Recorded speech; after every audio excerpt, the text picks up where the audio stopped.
السلام عليكم ورحمة الله وبركاته. يا أهلا بحضراتكم. النهاردة هنعرف مع بعض أهم مميزات وعيوب البوكو الاكس 5 برو بعد الاستخدام، وليه الجهاز ده يعتبر قيمة مقابل سعر. ولكن ما تنساش تعمل لايك وفعل زر الجرس والاشتراك في القناة، ويلا بينا نبدأ على طول بتصميم الجهاز.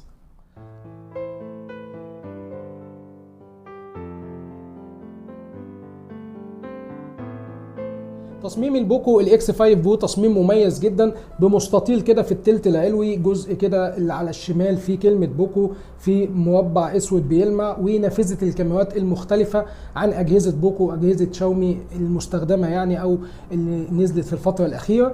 ماشية بقى مع الترند، يعني كل كاميرا كده موجودة في رينج وبارتفاع منفصل عن نافذة الكاميرات. خد بالك ان التصميم ده بيعرض العدسات دي للتجريح، فخليه دايما في الجراب بتاعه.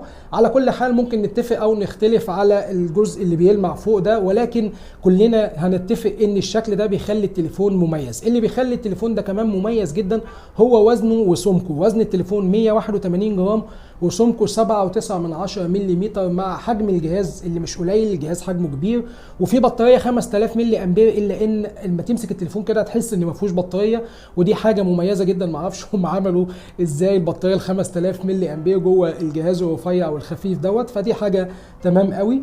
الجهاز مقاوم لرذاذ الماء بمعيار اي بي 53، يعني ضد شويه ميه كده او شويه امطار، ودي يعني حاجه خفيفه، يعني مش ما تختص التليفون او ما تحطش التليفون في ميه. من فوق بقى هتشوف الانفراريد ومايك عزل المكالمات وفتحات كده لاخراج صوت المكالمات، ومدخل ال 3.5 ملي اللي انا بصراحه انبسطت جدا اول ما مسكت التليفون ده وشفت مدخل ال 3.5 ملي. انا كنت مفتقده جدا، واعتقد ان في ناس كتير مفتقدينه. يعني اخيرا هنسيب المحول اللي بيحول من مدخل التايب سي الى 3.5 ملي، والناس اللي بتستخدم السماعات السلكيه على طول بقى هتحط هنا في المدخل ال 3.5 ملي. فعودا حميدا، نتمنى كل الاجهزه ترجع تاني للمدخل دوت ال 3.5 ملي. من تحت عندنا درج الشرايح اللي بياخد شريحتين اتصال بدون امكانيه لتركيب كارت ميموري، والمايك والتايب سي وسماعات التليفون. بصراحه التصميم عموما كده جميل جدا. اما عن بصمه الجهاز فعندنا هنا بصمه جانبيه من ناحيه اليمين، بصمه سريعه جدا كعاده كل اجهزه شاومي، لا تزال محتفظه بالبصمه الجانبيه التقليديه، ودي حاجه برضو تعتبر تمام لان البصمه هنا سريعه جدا.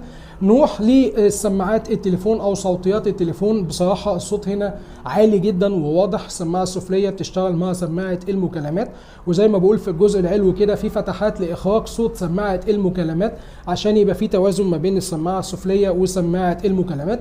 الصوت عالي وواضح زي ما بقول، ولكنه حاد. تعالوا كده نسمع حاجه.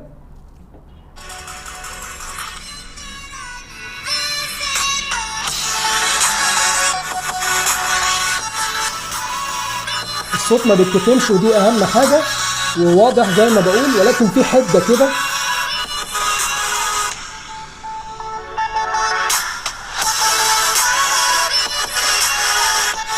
كمان في الظهر كده في زنه خفيفه مش مزعجه، ولكن يعني خد بالك ان الظهر هنا بيتهز كده هزه خفيفه. على كل حال الصوت جميل. ونيجي بقى لاهم ما يميز البوكو الاكس 5 برو، وهو شاشه الجهاز. الشاشه هنا كبيره بحجم كبير، 6.67 انش، بنسبه استحواذ بتصل الى 86% من مساحه الواجهه الاجماليه. يعني الحواف اللي حوالين الشاشه كده تقريبا مش موجوده، شاشه فلات طبعا، وفي سيمتريه حلوه قوي، يعني الحواف تقريبا قد بعضها ونوتش كده في المنتصف. بصراحه الشاشه جميله، والشاشه دي بتدعم معدل تردد 120 هرتز، وبتدعم سرعه استجابه لللمس 240 هرتز تاتش سيمبلنج ريت. استجابه الشاشه لللمس بصراحه حاجه جميله جدا، والشاشه فعلا سريعه واستجابتها هايله جدا. الشاشه من نوع اموليد بدقه فول اتش دي بلس بريزوليوشن 1080 في 2400 مع كثافه بكسلات 395 بكسل بير انش، وبتدعم تقنيه الاتش دي ار 10 بلس والدولبي فيجن.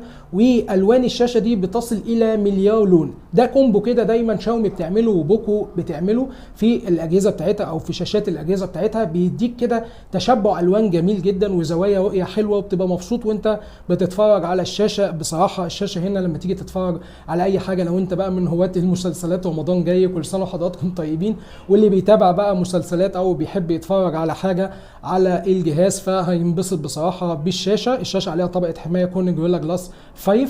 فامورك تمام جدا مع الشاشه في مشاهده اي محتوى. اما اقصى سطوع للشاشه فبيصل الى 900 نيتس تحت اشعه الشمس المباشره، وده رقم ما هواش عالي جدا ولكنه معقول. يعني هتشوف الشاشه تحت اشعه الشمس زي ما انتم شايفين الفيديو اللي انا مصوره ده، اشعه الشمس كانت جايه بشكل مباشر على الشاشه، والشاشه متشافه بدون اي مشاكل. على كل حال الشاشه دي زي ما بقول كده من اهم مميزات الجهاز، الى جانب البطاريه. بطاريه الجهاز ده 5000 ملي امبير، ودي بطاريه كبيره، والى جانب ان الجهاز بيحافظ على الطاقه بشكل كبير جدا. الجهاز ده بيكمل معايا دايما يوم ويوم ونص كده، يعني من الاستخدام المتوسط الى الثقيل، فدي حاجه تمام جدا. ولو استخدامك خفيف ممكن تقعد كمان يومين معاك، فدي حاجه حلوه قوي. الى جانب وجود شاحن ال 67 واط داخل العلبه، وشحن عكسي 5 واط، فانت ممكن تستخدم التليفون ده كباور بانك عشان تشحن اجهزه اخرى بقدره 5 واط، وبيشحن 67 واط بالشاحن بتاعه، يعني من 0 ل 100% في حوالي 40 دقيقه، وفي حوالي 20 دقيقه لو انت بتشحن التليفون من 30%. فالبطاريه هنا ومنظومه الشحن حاجه في منتهى الجمال. ونيجي بقى للاداء، واداء الجهاز ده برضه انا بعتبره من مميزات الجهاز. شركه بوكو في الجهاز دوت حبت كده ما تغامرش وتستخدم بروسيسور مضمون من السنه اللي فاتت، بروسيسور استخدمته شركات كتير جدا بسبب كفاءه البروسيسور، وهو السناب دراجون 778 جي اللي بيجي بتقنيه 6 نانومتر مع معالج رسومي ادرينو 642 ال اللي استخدمته شركه سامسونج في الاي 52 اس والاي 73 انجح اجهزتها للعام اللي فات، واستخدمته شركه اونر لما حبت ترجع كده لمنصه الاندرويد مع الاونر 50. فبروسيسور اموره تمام جدا. وفي الجهاز كمان هنا الاداء حلو قوي في المهام اليوميه وفي الالعاب، هتقدر تلعب على اعلى الاعدادات، هتقدر تلعب على لو بتلعب ببجي كده على سموز اكستريم 60 فريم، وده هتبقى امورك حلوه قوي، اللعبه سلسه ومفيش فيها اي مشاكل، وهتقدر تلعب على اي لعبه باعلى اعدادات، ودي حاجه تمام جدا. في المهام اليوميه برضو الجهاز هنا اداؤه كويس جدا. انا ملاحظتي على الجهاز ده هو واجهه التشغيل المي يو ار 14. زي ما احنا عارفين واجهه تشغيل مي يو اي واجهه تقيله حلوه صحيح المي يو ار 14، ولكن يعني مع البروسيسور يمكن يكونوا مش متوافقين قوي، او مكتف شويه البروسيسور، والواجهه التشغيل مكتفه شويه البروسيسور. يعني انا لاحظت كده على فترات متباعده ان في بعض الجليتشات او في بعض التقل وانت بتنتقل كده من القوائم او بتعمل حاجه. ده ممكن يتحل بتحديث بسيط يخلي كده في توافق بشكل كامل ما بين واجهه التشغيل والبروسيسور، ولكن بخلاف كده الاداء حلو جدا وما تقلقش، يعني هي حاجه بسيطه، والتقطيع ده ما حصل يعني على فترات بعيده زي ما بقول. فالاداء تمام جدا سواء في المهام اليوميه او في الالعاب. نيجي بقى لسنسور المكالمات او البروكسيميتي سنسور، واخيرا شفنا سنسور مكالمات حقيقي او هاردوير حقيقي في شاومي او في بوكو. يعني وانت بتتكلم كده سواء في وضع افقي او وانت نايم الشاشه هتقفل، ومش هتعاني بقى زي ما كنا بنعاني من السنسور اللي هو بيعتمد على السوفت وير والشاشه بتفتح. لا هنا تمام جدا. اما عن شبكه المكالمات في الجهاز فنقدر نقول ان شبكه المكالمات هنا جيده جدا.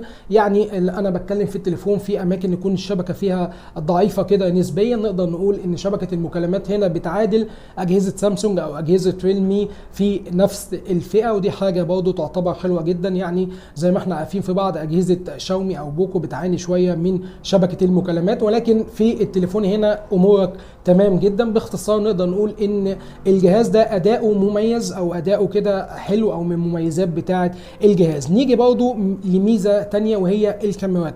الكاميرا الاساسيه هنا مميزه جدا، كاميرا بسنسور 108 ميجا بكسل، فيها مثبت الكتروني اي اي اس عشان وانت بتصور فيديو كده يبقى في ثبات اثناء الحركه. واداء الكاميرا نفسها في الاضاءه القويه او في مختلف ظروف الاضاءه اداء معقول قوي واداء جميل. في الاضاءه القويه زي ما احنا شايفين الكاميرا بتقدر تطلع تفاصيل حلوه جدا والوان مشبعه وفي حده في الصور، والدايناميك رينج يعني المناطق اللي فيها اضاءه عاليه الكاميرا بتقدر تظهرها بشكل جيد او تقدر تسيطر على الاضاءه وتقدر تظهر مناطق الشادو. فالكاميرا الاساسيه هنا في الاضاءه القويه ادائها محترم قوي. في الاضاءه المنخفضه برضو بيفضل ادائها محترم جدا وخاصه في الدايناميك رينج. يعني زي ما انتم شايفين كده العمود اللي قدامنا دوت الكاميرا قادره تسيطر على الوهج اللي خارج من العمود وتظهر تفاصيل.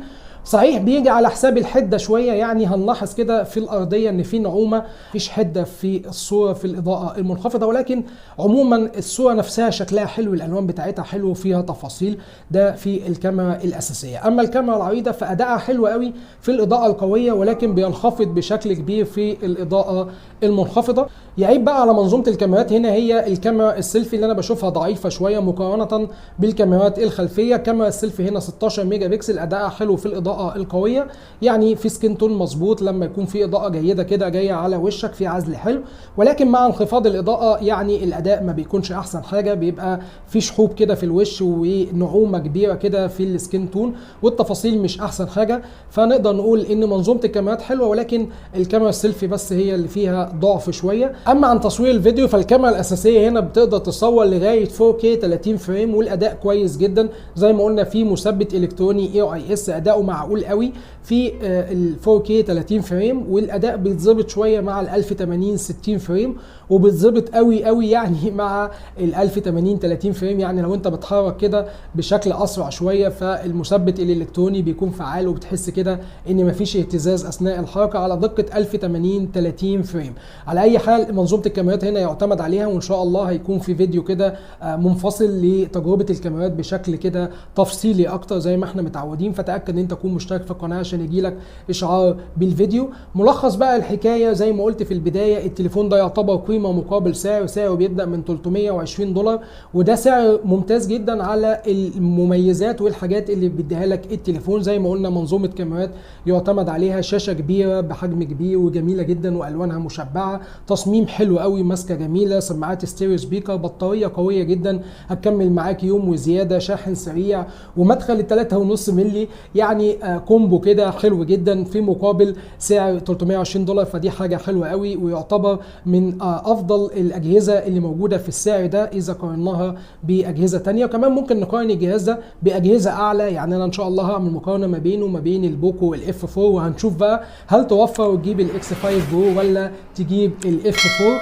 ولهنا نيجي لنهايه الفيديو. اتمنى ما اكونش طولت عليكم، اتمنى اكون دايما ضيف خفيف عليكم. اشوفكم على خير، ما تنساش تعمل لايك وفعل زر الجرس واشتراك في القناه، وكل سنه وانتم طيبين، والسلام عليكم ورحمه الله وبركاته.